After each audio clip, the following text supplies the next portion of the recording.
Bienvenidos a TV Noticias Sergio Arboleda. El día de hoy hablaremos sobre la Operación Fénix, pero para esto tendremos a María Paula en estudio hablándonos un poco más del tema a detalle. María Paula, estamos contigo. La Operación Fénix consistió en un bombardeo que se dio en el territorio ecuatoriano, con la incursión de helicópteros y personal militar colombiano a 1.800 metros de la frontera de Ecuador con Colombia, llamada Angostura. Esto tuvo lugar el 1 de marzo del 2008. Se presumía que dentro de esta zona, en un campamento se encontraba alias Raúl Reyes. Esta operación finalizó con el resultado de la muerte del señalado miembro de las FARC y 17 guerrilleros más, entre esos el ciudadano ecuatoriano Franklin Aizaya.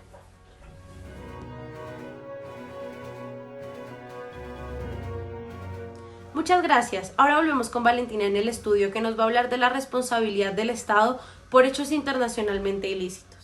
Gracias María Paula por tu introducción. Yo les hablaré sobre la responsabilidad de los estados y partiré de la idea de responsabilidad que viene del verbo respondere, que quiere decir dar respuesta a algo. Cuando hablamos de la responsabilidad internacional respecto a hechos ilícitos, se tiene que tener en cuenta dos premisas. La primera es que exista una obligación primaria. ¿Qué quiere decir esto? Que los estados estén obligados a hacer, no hacer o entregar algo. Y la segunda es si realmente fue violada esa obligación primaria. Si la respuesta sigue siendo que sí, los estados están obligados a lo siguiente: a cumplir la obligación primaria cuando ello sea posible y a reparar los daños que se hubieran causado en el momento de la violación. Además, es importante mencionar que los elementos de la responsabilidad internacional se componen de dos. Primero, del hecho internacional y mente ilícito y de la imputabilidad. Pero sobra notar que para el derecho internacional no es relevante el daño. Si hablamos del caso concreto de la responsabilidad internacional de Colombia frente a los hechos ilícitos, vamos a tener como fundamento legal el artículo 1 de la Convención Americana de Derechos Humanos. En esta se habla sobre el respeto. ¿Y qué quiere decir con esto? Que todos los estados están obligados a abstenerse de violar directa o indirectamente, o por acción o por omisión. En el caso de Colombia podemos ver que existió una violación tanto por acción y por omisión. Por acción, en lo que respecta con la muerte de Franklin, pues un peritaje realizado en Ecuador menciona que esta persona no murió en el combate, sino que fue trasladado por las Fuerzas Armadas de Colombia y fue torturado. Y por otro lado está la omisión, respecto a que Colombia no tuvo la responsabilidad de impulsar las investigaciones correspondientes frente al hecho anteriormente mencionado. Seguimos contigo, María Paula.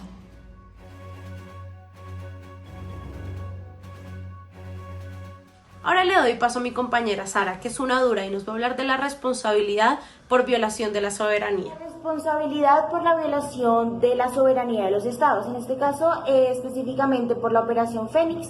Analizaremos si hay o no responsabilidad por parte del Estado colombiano frente a violar o vulnerar la plena soberanía del Estado ecuatoriano. Entonces, existe la obligación primaria, la encontramos en la resolución 2625 de las Naciones Unidas, que se debe garantizar la soberanía de los estados, y el Estado colombiano incumplió esto, puesto que los militares desde territorio colombiano ingresaron a Ecuador al territorio de Angostura. Y bien, es imputable al Estado esta responsabilidad, que es otro elemento de la responsabilidad, pues la llevan a cabo agentes del Estado, y como agentes del Estado quiere decir que tienen un vínculo contractual, como lo son los militares respecto al Estado colombiano. Actúan como representantes, y como actuaron en ejercicio de sus funciones, todo lo que ellos realicen es imputable al Estado, y esto lo encontramos en el artículo 7 de la responsabilidad por hechos internacionalmente ilícitos, como se mencionó anteriormente.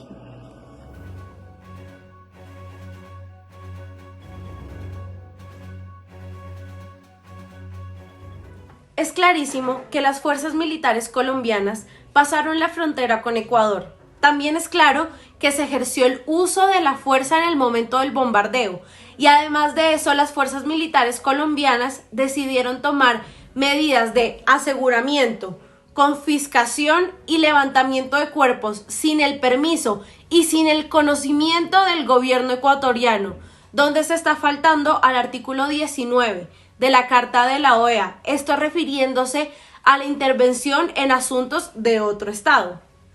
Además de esto, se violó una norma de ius cogens, se puso en peligro la relación entre los dos estados y además se afectó la paz, lo que constituye a una conducta totalmente contraria al derecho internacional público.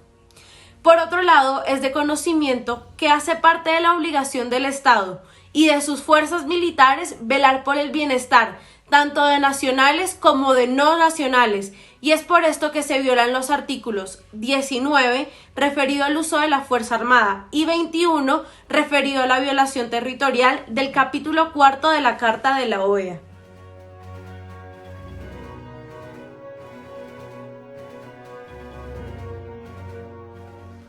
Valeria es una experta en el estudio de los casos en los parámetros del derecho internacional humanitario, y ella nos lo va a explicar a continuación. Y el caso en cuestión es indispensable traer en relación al derecho internacional humanitario lo relativo al derecho de Ginebra y al derecho de La Haya. El derecho de Ginebra, en primer lugar, es el encargado de velar por la protección de los no combatientes. En segundo lugar, el derecho de La Haya es el que se encarga de regular la materia respectiva a los métodos y medios de combate.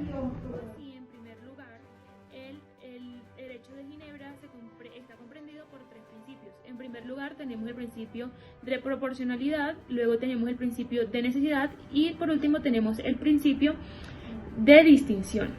El principio de distinción es indispensable para establecer que al momento de una operación militar se distinga entre los combatientes y no combatientes con el fin de evitar el máximo daño a los no combatientes. Es decir, se tiene que tener claro cuál es el objetivo por el que se va. El principio de necesidad es el que nos establece que la fuerza solo se usa cuando es estrictamente necesario y en la manera en la que ésta lo sea.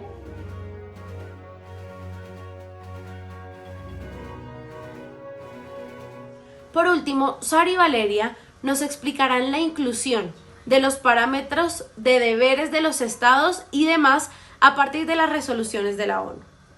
Ahora hablaremos de algunos deberes que tienen los estados. Hablaré de la resolución 2625 de la Asamblea de Naciones Unidas. Aquí establece primero el deber que tienen los estados de abstenerse de cualquier tipo de amenaza cuando se relacione con otros estados.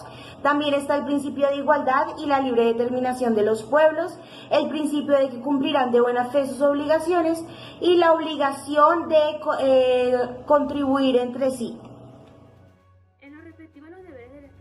Resultó indispensable traer a colación la resolución 1514 de 1960, también llamada la Carta Magna de Descolonización. Nos encargaremos en específico del numeral 6, en el cual se describe que todo intento que se viese encaminado a quebrantar de manera parcial o total la integridad nacional y también la unidad del territorio de un país en cuestión es incompatible completamente con los propósitos y los ideales y principios que se tienen para la Carta de las Naciones Unidas.